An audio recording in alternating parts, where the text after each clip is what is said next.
Oh, an anecdote about me? Well, sure.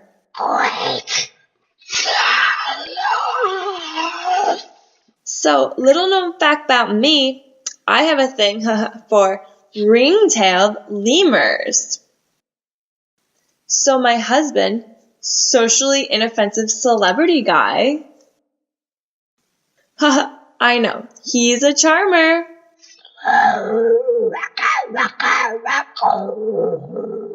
Well, it was my birthday, and he knows how much those fuzzy little King Julians make my love muscle do squiggly lines on the EKG machine. And he, oh my god, he got one to come to my birthday!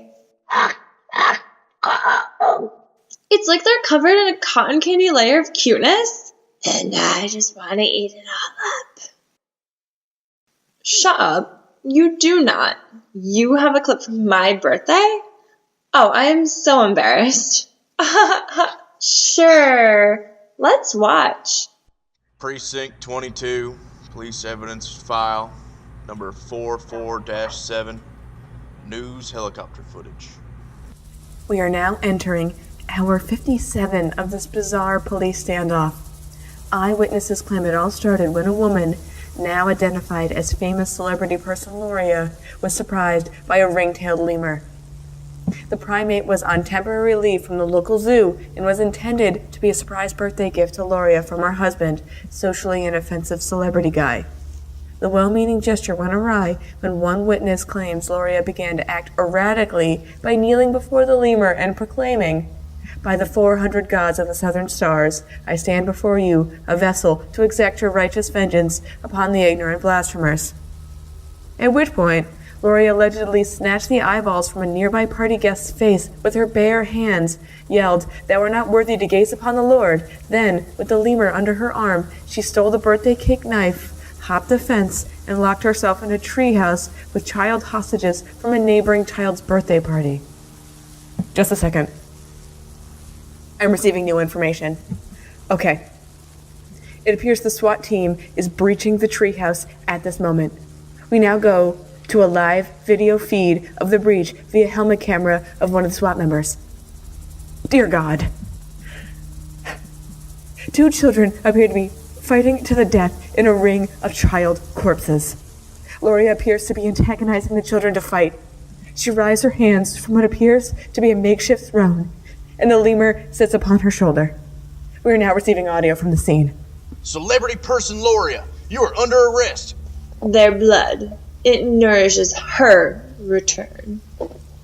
Oh God, no! We've just lost video from the SWAT team. May God rest their souls. I love surprise parties.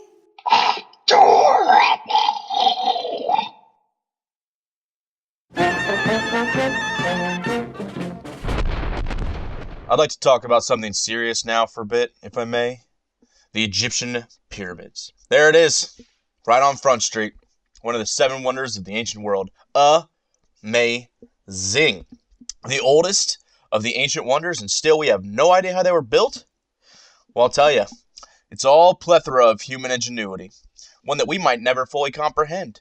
And to me, well, that's just fine. I find a little mystery in this world is exactly what we need from time to time to keep our imaginations burning and to keep progress moving ever forward. However, let's get to the root of the ordeal right here. There they are, out in the Egyptian desert, just protruding towards the heavens, a testament to the will of a bygone civilization. And they ain't got no modesty. Well, we live in the 21st century, and I think we could all appreciate some modern-day modesty. We're not heathens. My little girl came to me the other day and she said, "Well, Daddy, the pyramids are just made of 4 triangles leaning against each other." She is right. It is shameful for my little girl, and for women everywhere, to have to bear witness to such civil indecency. I'm not naive. I know stuff like this exists around the world. But how can I look my little girl in the eye and say, it's okay? It's okay for 4 triangles to lean against each other in open space for all the world to ogle. Well, I shouldn't have to. And you shouldn't have to either. Y'all like watching television?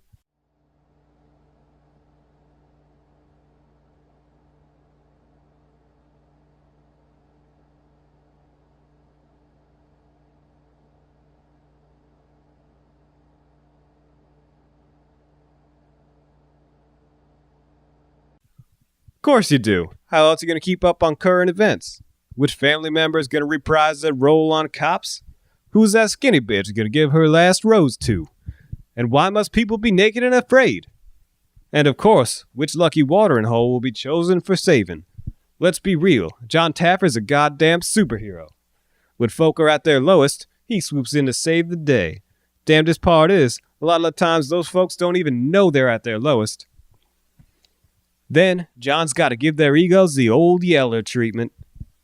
He walks those folks into the backs of their own bars and puts their idea of reality into check at point-blank range.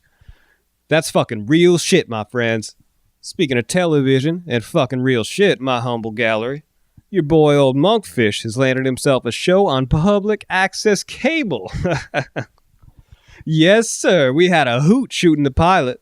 So, without spoiling too much, the basic premise of the show explores the idea of what if Dexter was a rapist instead of a serial killer.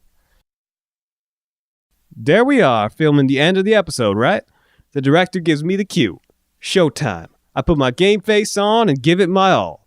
I don't want these Hollywood folk thinking your boy Monkfish can't handle the limelight.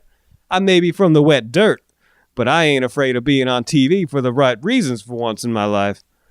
So, I rip up in my fortified 3500 with the Earth Terror tires like Meatloaf's Thanksgiving dinner.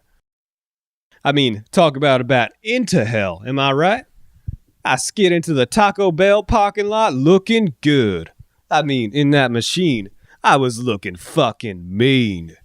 Even had on a pair of bitchin' Maverick shades. I jump out, toss the actor playing my victim into the flatbed like a big old bass, and haul on out of there.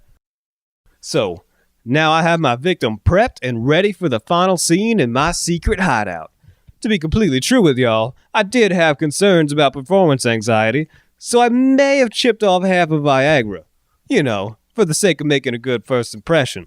I didn't want to let anyone down with my first show out. Anyway, I just go to town on this victim. I mean, I really laid into him something fierce. The director told me not to hold back, and I wasn't about to let him down. So, I mean, I finished fucking hard. It was a good call on us using more plastic wrap than they do in Dexter. You know what I mean? Next thing I know, the director and some of the crew kick in the door white as ghosts. They said they were wondering where I had been. I told them, and they explained the actor was still waiting for me at the Taco Bell. They asked me who the hell that was, crying and strapped over the table in front of me. I said, he's really crying? I thought he was just an incredible actor. I was more embarrassed than someone walking from the opposite direction in a Canadian standoff. To make a long story a little less long, that was the day I learned what simulated penetration was. Senor Crouts, 50s world traveler, firm believer in the supernatural and paranormal, walks with the foliage, a wise sentient leaf, in a pine forest. Hey, the foliage. Yes, Senor Crouts? Do you like movies? I love movies. What kind of movies you like? I like all kinds. I enjoy a good documentary now and then. I like movies. I like movies about people who overcome great obstacles. I like those too, although I would have pegged you as an X-Files fan. No, I can't do that. It's too sad. Well, I suppose the struggle to seek the truth could be viewed as a depressing one. It's just Mulder and Scully, you know, they deserve better than to be turned into some dramatic characters designed for entertainment. Mulder and Scully are dramatic characters designed for entertainment. You know Mulder and Scully aren't real, right? Well, that's not their real names. So the X-Files, then? The stories are all lifted from real government cases. They're parodied to cultivate a generation of cynics and non-believers in the great conspiracies that truly keep this planet spinning on its twisted axis. I see. It bothers me. I can tell. Well, are there any movies or television shows that bother you? Christmas programs. Christmas programs? Innocent trees culled in their prime to be centerpieces in morbid human rituals. They're decorated with lights and ornaments, while humans stuff shiny boxes under them, spreading merriment to each other as my brethren slowly suffocate on tap water and pet saliva. The whole ordeal is really quite harrowing. Oh. Wow. I don't know what to... I never thought of it that way. I could see why it would really bother you. The movie Treevenge was good, though. I love that one, too. When the tree steps on the kid's head, classic. Another government case. I cry.